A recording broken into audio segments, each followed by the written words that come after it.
48 நாட்கள் குறிப்பிட்ட மந்திரங்களை சொல்லி தினமும் பயிற்சி எடுத்துக்கிட்டா ஆவிகளை நம்முடைய கண்ட்ரோல்ல கொண்டு வந்துடலாம்னு ஒரு அமானுஷ கருத்து சொல்லப்படுது. ஆவிகள் மட்டுமல்லாம சாமிகள், மகான்கள், சித்தர்கள் இப்படி எல்லாரையும் கட்டுப்படுத்தலாம் அப்படின்னும் ஒரு கருத்து சொல்லப்படுது.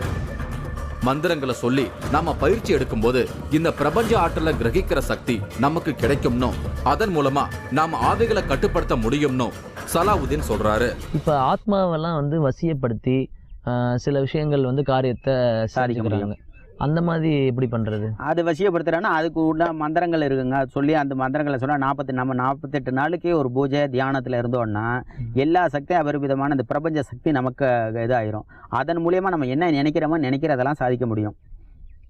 அப்போ அது மாதிரி இருக்கையில் நம்ம ஆவியாக இருந்தாலும் சரி, சித்தராக இருந்தாலும் சரி, மகானாக இருந்தாலும் சரி, யாரை நம்ம பேசி நினைக்கிறோமோ அவங்க நமக்கு இதுபடுத்தி வச்சுருவாங்க, அடிமையாகிடுவாங்க.